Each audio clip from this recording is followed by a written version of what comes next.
आज 15 ऑगस्ट देशभरात स्वातंत्र्य दिन साजरा केला जातोय. मात्र महाराष्ट्रात एक वेगळंच राजकारण चालतंय. महाराष्ट्रातील 8 महानगरपालिकांनी आजच्याच दिवशी मांस विक्रीवर बंदीचे आदेश देण्यात आले आणि त्यानंतर महाराष्ट्रातील राजकारण चांगलंच तापलं.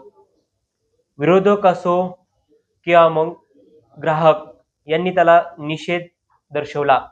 एवढंच नव्हे तर संभाजीनगरमध्ये माजी खासदार इम्तियाज जलील यांनी स्वतः हाताने बिर्याणी बनवली आणि राज्याचे मुख्यमंत्री देवेंद्र फडणवीस आणि आयुक्त जी श्रीकांत यांना सुद्धा निमंत्रण दिलं. आणि त्यानंतर आता सत्ताधारी पक्षाचे आमदार संजय केनेकर यांनी त्यांना पुरणपोळीसाठी निमंत्रण दिलेलं आहे. ते संजय केनेकर आपल्या सोबत आहेत.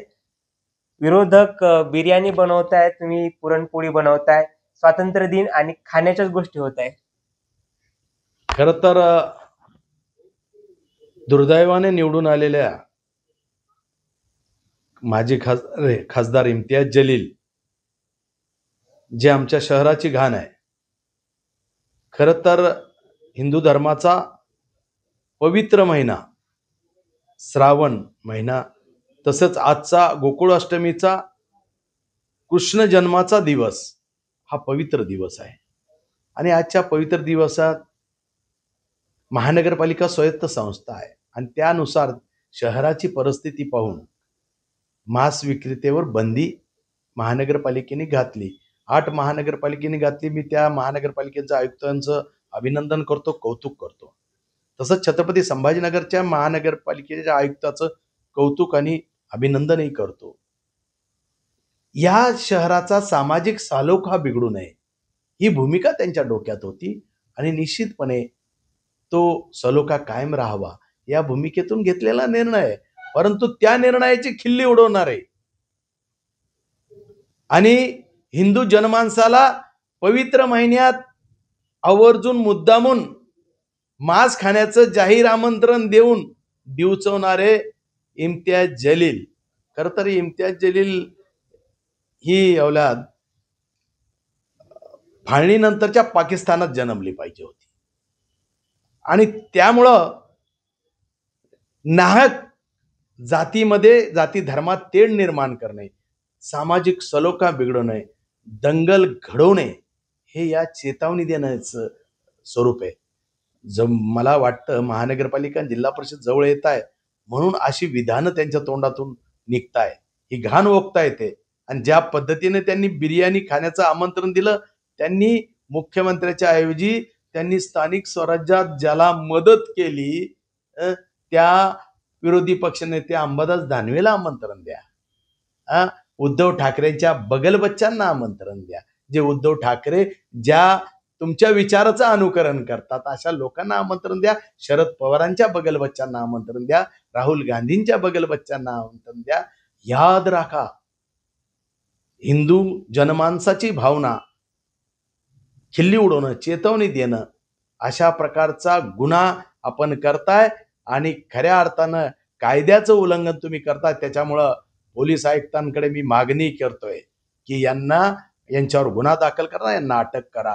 आणि महानगरपालिका आयुक्तालाही सांगितलं, हे बघा, तुम्ही घरात काही खा, मी त्याला विरोध करणार नाही, आमच्या नेत्यांनी केलं नाही, परंतु आवर्जून मुद्दामून हिंदू जनमानसाला पवित्र महिन्यात जाहीरपणे सगळ्यांना मांस खाण्यासाठी आमंत्रण देणे ही कुठली, हे म्हणजे या खासदारानं या शहराचं सामाजिक सालोखा बिघडण्याचं काम करण्याचा प्रयत्न केला, त्याला अटक झाली पाहिजे. पण त्यांनी तर तुमच्यावर प्रश्न निर्माण केलाय की स्वातंत्र्याच्या दिवशी जर आम्ही काय खावं काय नाही खावं हे जर आम्हाला दुसरे सांगत असताल तर हे कसं स्वातंत्र्य, आणि याच्यावर ते तुम्हाला प्रश्न सुद्धा विचारतायत. हे बघा, कोणी बंदी घातली तर हे सामाजिक सलोखा टिकवण्याच्या भूमिकेतून घातलेले पवित्र दिवस आहे. रमजानच्या दिवशी कोणी जर चूक वागत असेल हिंदू धर्म, तेही चूक आहे, तेही आम्ही मान्य करतो. सलोखा टिकला पाहिजे. सामाजिक सलोख्याच्या भूमिकेतून घेतलेला निर्णय आहे आणि त्यामुळं तुम्ही तुमच्या धर्मातनं चालणाऱ्या सुद्धा तुम्हाला गोष्टी खायला, काही घरात तुम्ही काय करताय आम्हाला काय करणं आहे, ते म्हणते रमजानला दारूबंदी होणार आहे का 2 दिवस? कोण? बकरी ईदला आणि रमजानला. इम्तियाज जलील म्हणताय. मग इम्तियाज जलीलनं आंदोलन का बरं अर्धवटच ठेवलं? आतापर्यंत त्यांनी खरं तर त्या अण्णा हजारे सारखं पाणी त्याग करायला पाहिजे होता.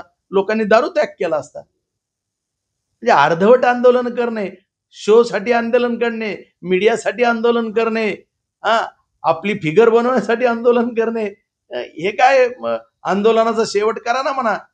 अन्न त्याग करा, पाणी त्याग करा, लोक दारू सोडतील. त्यांनी तुम्हाला सुद्धा निमंत्रण दिलं होतं. ते मीडियाशी बोलताना म्हटले, की संजय केनेकर यांनी मला पुरणपोळी खायला बोलवलं नसलं तरी पण मी त्यांना बिर्याणी खायला बोलवतोय. कारण मला पण पुरणपोळी आवडते, ती मी घरी बनवून खाईल. पण बिर्याणी खाऊ का नको हे ते सांगू शकत नाहीत, असं ते म्हणतायत. खरं तर एखाद्या पवित्र महिन्यात, एखाद्या हिंदू समाजाच्या पवित्र महिन्यात त्या समाजात जी गोष्ट अपवित्र समजल्या जाते त्याच्यासाठी मुद्दामून बोलवणे आणि आमंत्रण देणे हे जाती धर्मात तेढ निर्माण करण्याचं काम आहे. आणि खऱ्या अर्थानं एका धर्माने दुसऱ्या धर्मासाठी मध्ये दंगल घडवणे, चेतावणी देणे, हे असे प्रकार इम्तियाज जलील करता यांना दुर्बुद्धी सुचली.